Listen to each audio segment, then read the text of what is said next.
ಆತ್ಮೀಯ ವಿದ್ಯಾರ್ಥಿಗಳೇ, ದ್ವಿತೀಯ BSc ಹಾಗೂ ದ್ವಿತೀಯ BCom ತರಗತಿಗಳಲ್ಲಿ ಅಧ್ಯಯನ ಮಾಡ್ತಾ ಇರತಕ್ಕಂತಹ ವಿದ್ಯಾರ್ಥಿಗಳಿಗೆ ಸಂಸ್ಕೃತ ವಿಡಿಯೋ ಕ್ಲಾಸಿಗೆ ಸ್ವಾಗತ. ಈ ಕ್ಲಾಸ್ನಲ್ಲಿ ಭಾಷಾ ಪ್ರಶಸ್ತಿ ಹಾಗೂ ನಾಟಕಗಳಲ್ಲಿ ಬಳಸಬಹುದಾದ ಪಾರಿಭಾಷಿಕ ಶಬ್ದಗಳನ್ನು ಕುರಿತಾಗಿ ತಿಳಿದುಕೊಳ್ಳೋಣ. ಇನ್ನು ಮುಂದೆ ಬರತಕ್ಕಂತಹ ಕ್ಲಾಸ್ಗಳಲ್ಲಿ ಸಾಮಾನ್ಯವಾಗಿ ಆಫ್ಲೈನ್ ಕ್ಲಾಸ್ಗಳೇ ಆಗ್ತವೆ. ಆವಾಗ ದ್ವಿತೀಯ BCom ವಿದ್ಯಾರ್ಥಿಗಳಿಗೆ ಪ್ರತಿಜ್ಞಾ ಯೌಗಂಧರಾಯಣ ಹಾಗೂ ದ್ವಿತೀಯ BSc ವಿದ್ಯಾರ್ಥಿಗಳಿಗೆ ಚಾರುದತ್ತ ಎರಡೂ ಕೃತಿಗಳ ರಚಯಿತ ಭಾಸನಾಗಿರುವ ಕಾರಣ ಇಂದು ಭಾಸ ಪ್ರಶಸ್ತಿಯನ್ನು ಕುರಿತಾಗಿ ನಾನು ನಿಮಗೆ ತಿಳಿಸಿಕೊಡ್ತಾ ಇದ್ದೇನೆ. ಭಾಸ ಪ್ರಶಸ್ತಿ ಸೂತ್ರಧಾರ ಕೃತಾರಂಭೈಃ ನಾಟಕೈಃ ಬಹು ಭೂಮಿಕೈಃ ಸಪತಾಕೈಃ ಯಶೋ ಲೇಭೆ ಭಾಸೋ ದೇವ ಕುಲೈಃ ಇವ. ಬಾಣಭಟ್ಟಸ್ಯ ಹರ್ಷಚರಿತೆ. ಬಾಣಭಟ್ಟನ ಹರ್ಷಚರಿತದಲ್ಲಿ ಭಾಸನನ್ನು ಕುರಿತಾಗಿರ್ತಕ್ಕಂತಹ ಒಂದು ಹೊಗಳಿಕೆ ಈ ಶ್ಲೋಕದಲ್ಲಿ ಬರ್ತಕ್ಕಂಥದ್ದು. ಭಾಸ ನಾಟಕ ಚಕ್ರೇ ಛೇಕೈಃ ಕ್ಷಿಪ್ತೆ ಪರೀಕ್ಷಿತಂ ಸ್ವಪ್ನವಾಸವದತ್ತಸ್ಯ ದಾಹಕೋಭೂತ್ ನ ಪಾವಕಃ. ಭಾಸನನ್ನ ಹೊಗಳುವುದಕ್ಕೆ ಅತ್ಯಂತ ಮುಖ್ಯವಾಗಿರ್ತಕ್ಕಂತಹ ಶ್ಲೋಕಗಳಲ್ಲಿ ಇದೊಂದು ಶ್ಲೋಕ. ಸ್ವಪ್ನವಾಸವದತ್ತ ನಾಟಕದಲ್ಲಿ ವಾಸವದತ್ತೆಯು ಸುಟ್ಟು ಹೋದಳು ಎನ್ನುವಂತಹ ಒಂದು ತಂತ್ರವನ್ನು ಹೂಡಿ ಯೌಗಂಧರಾಯಣನು ಉದಯನನ ಕೈಬಿಟ್ಟು ಹೋದಂತಹ ರಾಜ್ಯವನ್ನು ಆತನಿಗೆ ದೊರಕಿಸಿಕೊಡುವಲ್ಲಿ ಯಶಸ್ವಿಯಾಗುವಂತಹ ಒಂದು ಘಟನೆಯನ್ನು ನಾವು ನೋಡ್ತೇವೆ. ಹಾಗೆ ಈ ಹಿಂದೆ ವಿಮರ್ಶಕರು ಭಾಸನ ಎಲ್ಲ ಕೃತಿಗಳನ್ನು ಬೆಂಕಿಗೆ ಹಾಕಿ ಪರೀಕ್ಷಿಸುವುದಕ್ಕೋಸ್ಕರ ನೋಡಿದಾಗ ಸ್ವಪ್ನವಾಸವದತ್ತ ಈ ನಾಟಕ ಒಂದು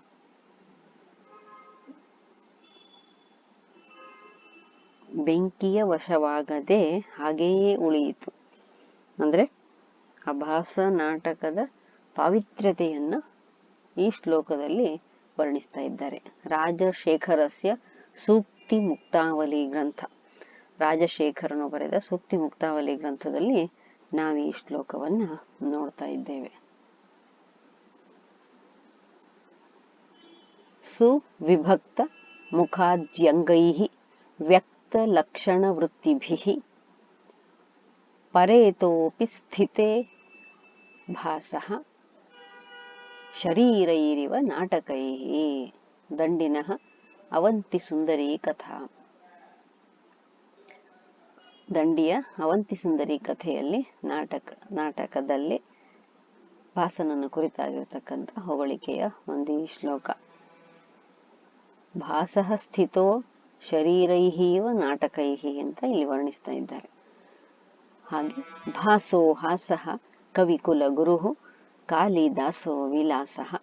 ಜಯದೇವನ ಪ್ರಸನ್ನ ರಾಘವ ಕೃತಿಯಲ್ಲಿ ಈ ಮಾತನ್ನ ನಾವು ನೋಡ್ತೇವೆ. ಹಾಗೆ ಭಾಸೋ ಹಾಸಃ ಕವಿಕುಲ ಗುರುಃ ಕಾಳಿದಾಸೋ ವಿಲಾಸಃ ಇದು ಕೂಡ ಅತ್ಯಂತ ಸುಪ್ರಸಿದ್ಧವಾಗಿರ್ತಕ್ಕಂತಹ ಒಂದು ಮಾತಾಗಿ ಬರ್ತಾ ಇರ್ತಕ್ಕಂಥದ್ದು. ಭಾಸೆ ಜ್ವಲನ ಮಿತ್ರೇ ಕುಂತೀ ದೇವೇ ಚ ಯಸ್ಯ ರಘುಕಾರೆ ಸೌಬಂಧವೇ ಚ ಬಂಧೋ ಹರಿಚಂದ್ರೇ ಚ ಆನಂದೇ. ವಾಕ್ಪತಿಯ ಗೌಡವಹೋ ಎನ್ನತಕ್ಕಂತಹ ಕಾವ್ಯದಲ್ಲಿ ನಾವೀ ಹೊಗಳಿಕೆಯನ್ನು ನೋಡ್ತೇವೆ. ಭಾಸೋ ರಾಮಿಲ ಸೌಮಿಲೌ ವರರುಚಿಃ ಶ್ರೀಹಾಸ ಸಾಂಕಃ ಕವಿಃ ಮೇಂಟೋ ಭಾರವಿ ಕಾಳಿದಾಸ ತರಲಾಹ ಸ್ಕಂಧಃ ಸುಬಂಧುಶ್ಚ ಯಃ ದಂಡೀ ಬಾಣದಿವಾಕರೋ ಗಣಪತಿಃ ಕಾಂತಶ್ಚ ರತ್ನಾಕರಃ ಸಿದ್ಧಾ ಯಸ್ಯ ಸರಸ್ವತೀ ಭಗವತಿ ತೇ ತಸ್ಯ ಸರ್ವೇಪಿ ತೇ. ಇದು ರಾಜಶೇಖರ ಬರೆದಿರ್ತಕ್ಕಂತಹ ಗ್ರಂಥದ ಒಂದು ಶ್ಲೋಕ. ಪ್ರಥಿತ ಯಶಸಾಂ ಭಾಸ ಸೌಮಿಲ್ಲ ಕವಿಪುತ್ರ ಇತ್ಯಾದೀನಾಂ ಪ್ರಬಂಧಾನ್ ಅತಿಕ್ರಮ್ಯ ಕಥಂ ವರ್ತಮಾನಸ್ಯ ಕವೇಃ ಕಾಳಿದಾಸಸ್ಯ ಕೃತೋ ಬಹುಮಾನಃ. ಇದೊಂದು ಕಾಳಿದಾಸನ ಮಾಲವಿಕಾಗ್ನಿಮಿತ್ರ ನಾಟಕದಲ್ಲಿ ಭಾಸನನ್ನು ಕುರಿತಾಗಿರ್ತಕ್ಕಂತಹ, ಅಂದಿನ ಆ ಕಾಲದಲ್ಲಿ ಕಾಳಿದಾಸನ ಕೃತಿಯನ್ನ ಪ್ರದರ್ಶಿಸುವಂತಹ ವೇಳೆಯಲ್ಲಿ ಭಾಸನನ್ನು ಕುರಿತಾಗಿರ್ತಕ್ಕಂತಹ ಹೊಗಳಿಕೆ ಆಗಿನ ಜನರಲ್ಲಿ ಆ ಕಾಲದಲ್ಲಿ ಎಷ್ಟು ಪ್ರಸಿದ್ಧಿ ಹೊಂದಿತ್ತು ಎನ್ನುವುದನ್ನ ನಾವಿಲ್ಲಿ ಶ್ಲೋಕದಲ್ಲಿ ನೋಡ್ತಾ ಇದ್ದೇವೆ. ಇದಿಷ್ಟು ಭಾಸನ ಪ್ರಶಸ್ತಿ ಅಂದ್ರೆ ಭಾಸನ ಹೊಗಳಿಕೆಯನ್ನು ಕುರಿತಾಗಿರತಕ್ಕಂತಹ ಶ್ಲೋಕಗಳು. ಎಲ್ಲ ನಾಟಕಗಳಲ್ಲೂ ನಾಟಕೀಯ ಪರಿಭಾಷೆಗಳನ್ನು ನಾವು ಬಳಸ್ತೇವೆ. ಅದನ್ನು ಕುರಿತಾಗಿ ಇಲ್ಲಿ ಶ್ಲೋಕ ರೂಪದಲ್ಲಿ ಕೊಡಲಾಗಿದೆ. ಪರೀಕ್ಷೆಯಲ್ಲಿ ಈ ಪರಿಭಾಷಾ ಪದಗಳನ್ನ ಲಘು ಟಿಪ್ಪಣಿಯ ರೂಪದಲ್ಲಿ ಕೊಟ್ಟಾಗ ಈ ಶ್ಲೋಕದ ಆಧಾರದಿಂದ ನಮಗೆ ಉತ್ತರಿಸುವುದಕ್ಕೆ ಸಾಧ್ಯವಾಗುತ್ತದೆ. ಹಾಗೆ ರೂಪಕ, ನಾಟಕ ಇದಕ್ಕೆ ವ್ಯತ್ಯಾಸ ಇದೆ.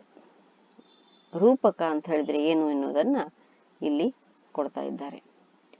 ಅವಸ್ಥಾ ಅನುಕೃತಿ ನಾಟ್ಯಂ ರೂಪಂ ದೃಶ್ಯತಯೋಚ್ಯತೆ ರೂಪಕೆ ತತ್ ಸಮಾರೋಪಾತ್ ಯಶಧೈಃ ದಶಧಾ ಏವ ರಸಾಶ್ರಯಂ ರೂಪ್ಯತೆ ಅಭಿನಯೈರ್ಯತ್ರ ವಸ್ತು ತದ್ರೂಪಕಂ ವಿದುಃ. ಅಭಿನಯಗಳಿಂದ ಆಡಲ್ಪಟ್ಟಂತಹ ವಸ್ತುರೂಪ, ಅದನ್ನು ರೂಪಕ ಅಂತ ನಾವಿಲ್ಲಿ ಕರಿತಾ ಇದ್ದೇವೆ. ನಾಟಕ ಅವಸ್ಥಾ ಅನುಕೃತಿ ನಾಟ್ಯಂ ವೀರ ಶೃಂಗಾರಯೋಃ ಏಕಃ ಪ್ರಧಾನಂ ಯತ್ರ ವರ್ಣ್ಯತೆ ಪ್ರಖ್ಯಾತ ನಾಯಕೋಪೇತಂ ನಾಟಕಂ ತತ್ ಉದಾಹೃತಂ. ವೀರ ಶೃಂಗಾರದಲ್ಲಿ ಒಂದು ರಸ, ಪ್ರಧಾನ ರಸವಾಗಿ ಇರತಕ್ಕಂಥದ್ದು. ಪ್ರಖ್ಯಾತ ನಾಯಕೋಪೇತಂ, ಪ್ರಸಿದ್ಧನಾದಂತಹ ನಾಯಕನಿಂದ ಕೂಡಿಕೊಂಡಿರ್ತಕ್ಕಂತಹ ವಿಷಯ ವಸ್ತುಗಳಿಂದ ಕೂಡಿರುವಂಥದ್ದನ್ನ ನಾವು ನಾಟಕ ಅಂತ ಕರಿತಾ ಇದ್ದೇವೆ. ಇನ್ನು ನಾಂದಿ ಆಶೀರ್ವಚನ ಸಂಯುಕ್ತ ಸ್ತುತಿ ಯಸ್ಮಾತ್ ಪ್ರಯುಜ್ಯತೆ ದೇವ ದ್ವಿಜ ನೃಪಾದೀನಾಂ ತಸ್ಮಾನ್ ನಾಂದೀತಿ ಸಂಜ್ಞಿತ ಪ್ರತ್ಯಾಹಾರಾದಿ ಕಾ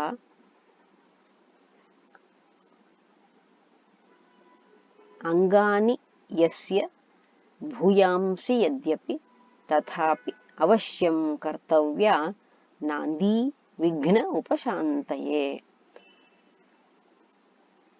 ನಾವು ಬರಿತಾ ಇರ್ತಕ್ಕಂಥ ಕೃತಿ ಇರ್ಬೋದು, ಆಡ್ತಾ ಇರ್ತಕ್ಕಂತಹ ನಾಟಕ ಇರ್ಬೋದು, ಯಾವುದೇ ಒಂದು ಕೆಲಸ ಮಾಡ್ಲಿಕ್ಕೆ ನಾವು ಆರಂಭ ಮಾಡುವಂಥದ್ದಿರ್ಬೋದು, ಆವಾಗ ನಾಂದಿಯನ್ನು ಪ್ರಯೋಗಿಸಿದಲ್ಲಿ ವಿಘ್ನಗಳು ಮುಂದೆ ಬರುವುದಿಲ್ಲ ಎನ್ನುವಂತಹ ಒಂದು ನಂಬಿಕೆ, ವಿಶ್ವಾಸದಿಂದ ನಾವೀಗ ನಾಂದಿ ಆಚರಣೆಯನ್ನ ಮಾಡ್ತಾ ಇದ್ದೇವೆ. ಕೆಲವು ಸ್ತುತ್ಯರ್ಥಕವಾಗಿರ್ತಕ್ಕಂಥದ್ದು, ಕೆಲವು ಆಶೀರ್ವಚನಾರ್ಥಕವಾಗಿ ಇರ್ತಕ್ಕಂಥದ್ದನ್ನು ನಾವಿಲ್ಲಿ ನೋಡ್ತೇವೆ. ಎರಡನೇದ್ದು ನೋಡಿ, ಆಶೀರ್ ನಮಸ್ಕ್ರಿಯಾರೂಪ ಶ್ಲೋಕ ಕಾವ್ಯಾರ್ಥ ಸೂಚಕ ನಾಂದಿ ಇತಿ ಕಥ್ಯತೆ. ಒಂದು ಆಶೀರ್ವಾದಾತ್ಮಕ, ಇನ್ನೊಂದು ನಮಸ್ಕ್ರಿಯಾರೂಪಕ, ಹೀಗೆ ನಾಂದಿಯನ್ನ ವರ್ಣಿಸಲಾಗ್ತದೆ. ನಂದಂತಿ ಕಾವ್ಯಾನಿ ಕವೀಂದ್ರವರ್ಗಾಃ ಕುಶೀಲವಾಃ ಪಾರಿಷದಾಶ್ಚ ಸಂತಃ ಯಸ್ಮಾತ್ ಅಲಂ ಸಜ್ಜನ ಸಿಂಧುಹಂಸೇ ತಸ್ಮಾತ್ ಇಯಂ ಸಾ ಕಥಿತೇಹ ನಾಂದಿ. ಇನ್ನು ಸೂತ್ರಾಧಾರಃ. ಸೂತ್ರಧಾರ ನಾಟ್ಯ ಉಪಕರಣಾದೀನಿ ಸೂತ್ರಮಿತ್ಯಭಿಧೀಯತೆ.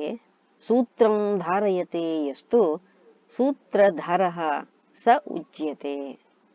ನಾಟ್ಯ ಉಪಕರಣ ಇತ್ಯಾದಿ, ನಾಟಕಕ್ಕೆ ಬೇಕಾಗಿರ್ತಕ್ಕಂತಹ ಎಲ್ಲ ವಸ್ತುಗಳು, ನಾಟಕದಲ್ಲಿ ಬಳಸಬಹುದಾಗಿರ್ತಕ್ಕಂತಹ ಪರಿಕರಗಳು, ನಾಟ್ಯದಲ್ಲಿ ಉಪಯೋಗಿಸಿರ್ತಕ್ಕಂತಹ ಬಳಕೆಯಲ್ಲಿರ್ತಕ್ಕಂತಹ ಅಥವಾ ನಾಟಕದಲ್ಲಿರ್ತಕ್ಕಂತಹ ಪಾತ್ರಧಾರಿಗಳು, ಇವರೆಲ್ಲರ ಸಂಪೂರ್ಣ ಜವಾಬ್ದಾರಿಯು ಸೂತ್ರಧಾರನದಾಗಿರುತ್ತೆ. ಹಾಗಾಗಿ ಇಡೀ ನಾಟಕದ ಸೂತ್ರಂ ಧಾರಯತೆ ಎಷ್ಟು ಸೂತ್ರಧಾರ ಸ ಉಚ್ಯತೆ. ಆ ಸೂತ್ರಯನ್ ಗುಣಾನ್ ನೇತುಃ ಕವೇಃ ಅಪಿ ಚ ವಸ್ತುನಃ ರಂಗ ಪ್ರಸಾಧನ ಪ್ರೌಢಃ ಸೂತ್ರಧಾರ ಇಹೋದಿತಃ. ನಾಟ್ಯಸ್ಯ ಯದ್ ಅನುಷ್ಠಾನಂ ತತ್ ಸೂತ್ರಂ ಸ್ಯಾತ್ ಸ ಬೀಜಕಂ ರಂಗ ದೈವತ ಪೂಜಾ ಕೃತ್ ಸೂತ್ರಧಾರ ಉದೀರಿತಃ. ವರ್ತನೀಯತಯಾ ಸೂತ್ರಂ ಪ್ರಥಮಂ ಯೇನ ಸೂಚ್ಯತೆ ರಂಗಭೂಮಿಂ ಸಮಾಕ್ರಮ್ಯ ಸೂತ್ರಧಾರಃ ಸ ಉಚ್ಯತೆ. ಸೂತ್ರಧಾರಃ ಪಠೇತ್ ನಾಂದೀಂ ಮಧ್ಯಮ ಸ್ವರಮಾಸ್ಥಿತಃ. ನಾಂದಿಯನ್ನು ಪಠಣೆ ಮಾಡುವುದು ಸೂತ್ರಧಾರಣೆ ಆಗಿರತಕ್ಕಂಥದ್ದು. ಪ್ರಸ್ತಾವನಾಃ. ನಟೀ ವಿದೂಷಕೋ ವಾಪಿ ಪಾರಿಪಾರ್ಶ್ವಕ ಏವ ವಾ ಸೂತ್ರಧಾರೇಣ ಸಹಿತಾಃ ಸಂಲಾಪಂ ಯತ್ರ ಕುರ್ವತೆ ಚಿತ್ರೈಃ ವಾಕ್ಯೈಃ ಸ್ವಕಾರ್ಯೋಕ್ತೈಃ ಪ್ರಸ್ತುತ ಆಕ್ಷೇಪಿಭಿಃ ಮಿಥಃ ಆಮುಖಂ ತತ್ ತು ವಿಜ್ಞೇಯಂ ನಾಮ್ನಾ ಪ್ರಸ್ತಾವನಾಪಿ ಸಾ. ನಾಟಕದಲ್ಲಿ ನಟಿ ಅಥವಾ ವಿದೂಷಕ ಅಥವಾ ಪಾರಿಪಾರ್ಶ್ವಕ ಇವರೊಂದಿಗೆ ಸೂತ್ರಧಾರನ ಒಂದು ಸಂವಾದ ಆಗಿರ್ತಕ್ಕಂಥ ಭಾಗ, ಸಂಲಾಪ ಆಗಿರ್ತಕ್ಕಂಥ ಭಾಗ, ಅದನ್ನು ನಾವು ಪ್ರಸ್ತಾವನಾ ಅಂತ ನಾವಿಲ್ಲಿ ಕರಿತೇವೆ. ಸೂತ್ರಧಾರೋ ನಟೀಂ ಬ್ರೂತೆ ಮಾರಿಷಂ ವಾ ವಿದೂಷಕಂ ಸ್ವಕಾರ್ಯಂ ಪ್ರಸ್ತುತಾಕ್ಷೇಪಿ ಚಿತ್ರೋಕ್ತ್ಯಾಯತ್ ತದಾ ಮುಖಂ. ಇನ್ನು ವಿಷ್ಕಂಭಕಃ. ವೃತ್ತ ವರ್ತಿಷ್ಯಮಾಣಾನಾಂ ಕಥಾಂಶಾನಾಂ ನಿದರ್ಶಕಃ ಸಂಕ್ಷಿಪ್ತ ಅರ್ಥಸ್ತು ವಿಷ್ಕಂಭಃ ಆದೌ ಅಂಕಸ್ಯ ದರ್ಶಿತಃ. ವೃತ್ತ ಆಗಿ ಹೋದ, ವರ್ತಿಷ್ಯಮಾಣ ಇನ್ನು ಮುಂದೆ ಆಗಬಹುದಾಗುವಂತಹ, ಕಥಾಂಶಾನಾಂ ನಿದರ್ಶಕಃ ಕಥೆಗಳ ಅಂಶವನ್ನ ಕುರಿತಾದ, ಸಂಕ್ಷಿಪ್ತ ಅರ್ಥಸ್ತು ವಿಷ್ಕಂಭಃ ಸಂಕ್ಷಿಪ್ತವಾಗಿ ಅದರ ವಿಷಯವನ್ನ ತಿಳಿಸಿಕೊಡ್ತಾ ಇರ್ತಕ್ಕಂಥ ಭಾಗವನ್ನು ಇದು ಆದವು ಅಂಕಸ್ಯ ಅಂಕದ ಆದಿಯಲ್ಲಿ ತೋರಿಸಿಕೊಡ್ತಾ ಇರತಕ್ಕಂಥದ್ದು, ಅದನ್ನು ನಾವು ವಿಷ್ಕಂಭಕ ಅಂತ ಕರಿತೇವೆ.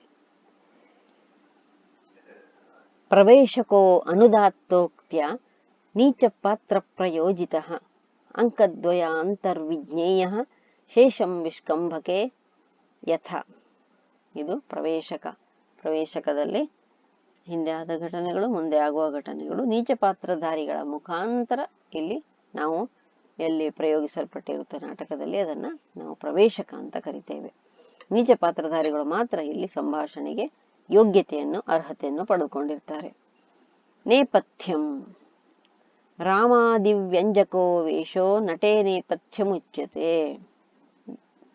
ನೇಪಥ್ಯ ಅಂತೆ ರಾಮ ಇತ್ಯಾದಿ ವ್ಯಂಜಕ ವೇಷ, ನಟ, ನೇಪಥ್ಯ.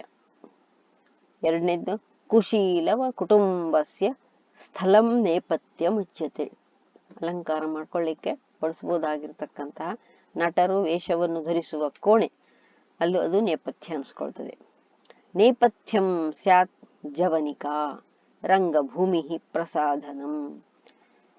ನೇಪಥ್ಯಂ ಸ್ಯಾತ್ ಜವನಿಕ, ಜವನಿಕ ಅಂದ್ರೆ ಪರದೆ, ಅದು ಕೂಡ ನೇಪಥ್ಯ ಅಂತ ಅನ್ಸ್ಕೊಳ್ತದೆ. ಆತ್ಮಗತಂ ನಾಟಕದಲ್ಲಿ ಅಶ್ರಾವ್ಯಂ ಖಲು ಯದ್ ವಸ್ತು ತತ್ ಇಹ ಆತ್ಮಗತಂ ಭವೇತ್. ಕೇಳಲಿಕ್ಕೆ ಆಗದೇ ಇರತಕ್ಕಂಥದ್ದು ವಸ್ತು, ಅದನ್ನ ಆತ್ಮಗತ ಅಂತ. ಅವರು ಮಾತಾಡ್ಕೊಳ್ತಾ ಇರ್ತಾರೆ, ಆ ಮಾತುಗಳು ಒಬ್ರಿಗೊಬ್ರಿಗೆ ಕೇಳಿಸದೇ ಇರತಕ್ಕಂಥದ್ದು. ಹಾಗೆ ಪ್ರಕಾಶಂ ಸರ್ವಶ್ರಾವ್ಯಂ ಪ್ರಕಾಶಂ, ಎಲ್ಲರೂ ಕೇಳಬಹುದಾಗಿರ್ತಕ್ಕಂಥ ಗಟ್ಟಿಯಾಗಿ ಆಡುವಂತ ಮಾತನ್ನ ಪ್ರಕಾಶಕ ಅಂತ ನಾವಿಲ್ಲಿ ಕರಿತೇವೆ. ಇನ್ನು ಜನಾಂತಿಕಂ ಅನ್ಯೋನ್ಯ ಆಮಂತ್ರಣಂ ಯತ್ ಸ್ಯಾತ್ ಜನಾಂತೆ ಸತ್ ತತ್ ಜನಾಂತಿಕಂ. ಒಬ್ರನ್ನೊಬ್ರು ಕರ್ಕೊಳ್ಳೋದು, ಅದು ಎಲ್ಲರಿಗೂ ಗೊತ್ತಿರ್ತಕ್ಕಂಥ ವಿಷಯವಾಗಿ ಜನಾಂತಿಕ ಅಂತ ಅನ್ಸ್ಕೊಳ್ಳುತ್ತೆ. ಆಕಾಶ ಭಾಷಿತಂ ಕಿಂಬ್ರವೀಷಿ ಇತಿ ಯನ್ನಾಟ್ಯೇ ವಿನಾ ಪಾತ್ರಂ ಪ್ರಯುಜ್ಯತೆ ಶ್ರುತ್ವಾ ಏವ ಅನುಕ್ತಂ ಅಪಿ ಅರ್ಥಂ ತತ್ ಸ್ಯಾತ್ ಆಕಾಶ ಭಾಷಿತಂ. ಈ ಆಕಾಶ ಭಾಷಿತ ಅನ್ನೋದು ಆಕಾಶವಾಣಿ ಎನ್ನತಕ್ಕಂಥ ರೀತಿಯಲ್ಲಿ ಮಾತುಗಳು ಕೇಳಿ ಬರ್ತಾ ಇರತಕ್ಕಂಥದ್ದಾಗಿವೆ. ಅಪವಾರಿತಂ ರಹಸ್ಯ ಯದ್ ಅನ್ಯಸ್ಯ ಪರಾವೃತ್ಯ ಪ್ರಕಾಶತೆ. ಏನೋ ರಹಸ್ಯವಾಗಿರ್ತಕ್ಕಂಥ ಮಾತಿದ್ರೆ ಆ ಮಾತನ್ನ ತಿರುಗಿ ಅಂದ್ರೆ ಬೆನ್ನು ತಿರುಗಿಸಿಕೊಂಡು ಆಡ್ತಕ್ಕಂತಹ ಮಾತು ಪರಾವೃತ್ಯ ಪ್ರಕಾಶತೆ. ತದ್ಭವೇತ್ ಅಪವಾರಿತಂ, ಅದನ್ನ ಅಪವಾರಿತ ಅಂತ ನಾವು ಕರಿತೇವೆ. ಇನ್ನು ಕಂಚುಕಿ ಅಂತಃಪುರಚರೋ ವೃದ್ಧೋ ವಿಪ್ರೋ ಗುಣಗಣಾನ್ವಿತಃ ಸರ್ವಕಾರ್ಯಾರ್ಥಕುಶಲಃ ಕಂಚುಕೀತ್ಯಭಿಧೀಯತೆ. ಯೇ ನಿತ್ಯಂ ಸತ್ಯಸಂಪನ್ನಾಃ ಕಾಮದೋಷ ವಿವರ್ಜಿತಾಃ ಜ್ಞಾನವಿಜ್ಞಾನಕುಶಲಾಃ ಕಂಚುಕೀಯಾಸ್ತು ತೇ ಸ್ಮೃತಾಃ. ಅಂತಃಪುರದಲ್ಲಿ ಇರ್ತಕ್ಕಂಥವನು, ವೃದ್ಧನಾಗಿ ಇರ್ತಕ್ಕಂಥವನು, ಗಣಗಳಿಂದ ಕೂಡಿಕೊಂಡಿರ್ತಕ್ಕಂಥವನು, ಸರ್ವಕಾರ್ಯ ಅರ್ಥಕುಶಲ, ಯಾವುದೇ ಕೆಲಸ ಕೊಟ್ಟರು ಸಹಿತ ಅವನಲ್ಲಿ ಒಂದು ಕೌಶಲ್ಯ ಇರತಕ್ಕಂಥದ್ದು, ಅಂಥವನನ್ನು ಕಂಚುಕಿ ಅಂತ ನಾವಿಲ್ಲಿ ಕರಿತಾ ಇದ್ದೇವೆ. ಕಾಮದೋಷ ವಿವರ್ಜಿತನಾಗಿರ್ತಕ್ಕಂಥವನಾಗಿರ್ತಾನೆ, ಸತ್ಯ ಸಂಪನ್ನನಾಗಿರ್ತಾನೆ, ಜ್ಞಾನ ವಿಜ್ಞಾನ ಕುಶಲಾಹ, ತಿಳ್ಕೊಂಡಿರ್ತಾನೆ, ವಿಶಿಷ್ಟವಾದ ಜ್ಞಾನದಲ್ಲೂ ಕೂಡ ಅವನು ಕುಶಲನಾಗಿರ್ತಾನೆ, ಆತನನ್ನು ಕಂಚುಕಿ ಎಂದು ನಾವು ಕರಿತೇವೆ. ಅಂತಃಪುರವಾಸಿ ಷಂಡೋ ವೃದ್ಧೋ ಧಾರ್ಮಿಕೋ ಬ್ರಾಹ್ಮಣ. ಇಲ್ಲಿ ಅಂತಃಪುರದಲ್ಲಿ ವಾಸ ಮಾಡ್ತಾ ಇರ್ತಾನೆ, ವೃದ್ಧನಾಗಿರ್ತಾನೆ, ಧಾರ್ಮಿಕನಾಗಿರ್ತಾನೆ, ಬ್ರಾಹ್ಮಣನಾಗಿರ್ತಾನೆ ಎನ್ನುವ ವ್ಯಾಖ್ಯಾನವು ಕೂಡ ಆತನಿಗೆ ಬರ್ತಾ ಇರ್ತಕ್ಕಂಥದ್ದು. ಅಂಕಃ ಅಂಕ ಇತಿ ರೂಢ ಶಬ್ದೋ ಭಾವೈಶ್ಚ ರಸೈಶ್ಚ ರೋಹಯತ್ಯರ್ಥಾನ್ ನಾನಾ ವಿಧಾನಯುಕ್ತೋ ಯಸ್ಮಾತ್ ತಸ್ಮಾತ್ ಭವೇದಂಕಃ. ಯತ್ರ ಅರ್ಥಸ್ಯ ಸಮಾಪ್ತಿಃ ಯತ್ರ ಚ ಬೀಜಸ್ಯ ಭವತಿ ಸಂಹಾರಃ ಕಿಂಚಿತ್ ಅವಲಗ್ನ ಬಿಂದುಃ ಸೋ ಅಂಕ ಇತಿ ಸದಾವಗಂತವ್ಯಃ. ಪತಾಕಾಸ್ಥಾನಂ ಯತ್ರ ಅರ್ಥೇ ಚಿಂತಿತೆ ಅನ್ಯಸ್ಮಿನ್ ತಲ್ಲಿಂಗೋ ಅನ್ಯಃ ಪ್ರಯುಜ್ಯತೆ ಆಗಂತುಕೇನ ಭಾವೇನ ಪತಾಕಾಸ್ಥಾನಕಂ ತು ತತ್. ಕೊನೆಯದಾಗಿ ಬರ್ತಕ್ಕಂಥದ್ದು ನಾಟಕದಲ್ಲಿ ಭರತವಾಕ್ಯ ಅಂತ. ಭರತವಾಕ್ಯದಿಂದ ನಾಟಕವನ್ನ ಮುಕ್ತಾಯಗೊಳಿಸಬೇಕು ಎನ್ನತಕ್ಕಂಥದ್ದು ಪಾಣಿನಿಯ ನಿಯಮಗಳಲ್ಲಿ ಒಂದಾಗಿದೆ. ಆಶೀರ್ ಇಷ್ಟಜನಾಶಂಸ ನಾಟ್ಯಾಂತೆ ಕವಿ ಕಾಮನ. ನಾಟ್ಯದ ಕೊನೆಯ ಭಾಗದಲ್ಲಿ ಕವಿಯ ಆಸೆ ಏನು ಅಂತ ಹೇಳಿದ್ರೆ ನಾಟಕವು ಸುಖಾಂತವಾಗಿ ಮುಗಿಬೇಕು. ಭರತವಾಕ್ಯ ಎನ್ನತಕ್ಕಂಥದ್ದು ಆಶೀರ್ವಾದಾತ್ಮಕವಾಗಿ ಇಷ್ಟ ಜನ ಆಶಂಸ, ನಮಗೆ ಬೇಕಾಗಿರ್ತಕ್ಕಂತಹ ಒಳ್ಳೆಯ ಜನರ ಆಶಂಸನೆಗಳನ್ನು ಕೊಡ್ತಾ ಇರ್ತಕ್ಕಂತಹ ಅರ್ಥದಲ್ಲಿ ಭರತವಾಕ್ಯ ಬರುತ್ತೆ. ಹೀಗೆ ಸಂಸ್ಕೃತ ನಾಟಕಗಳು ನಾಂದಿಯಿಂದ ಆರಂಭವಾಗಿ ಭರತವಾಕ್ಯದಿಂದ ಮುಕ್ತಾಯಗೊಳ್ತಾ ಇರ್ತಕ್ಕಂಥದ್ದನ್ನು, ಇವೆಲ್ಲವುಗಳನ್ನು ಸಂಸ್ಕೃತ ನಾಟಕೀಯ ಪರಿಭಾಷೆ ಎಂದು ನಾವು ಇವುಗಳನ್ನು ಕರಿತಾ ಇರ್ತಕ್ಕಂಥದ್ದು. ಪ್ರಿಯ ವಿದ್ಯಾರ್ಥಿಗಳೇ, ಇಂದಿನ ಈ ಕ್ಲಾಸನ್ನು ಇಲ್ಲಿ ಮುಕ್ತಾಯಗೊಳಿಸ್ತೇನೆ. ಪುನಃ ಮಿಲಾಮಹ.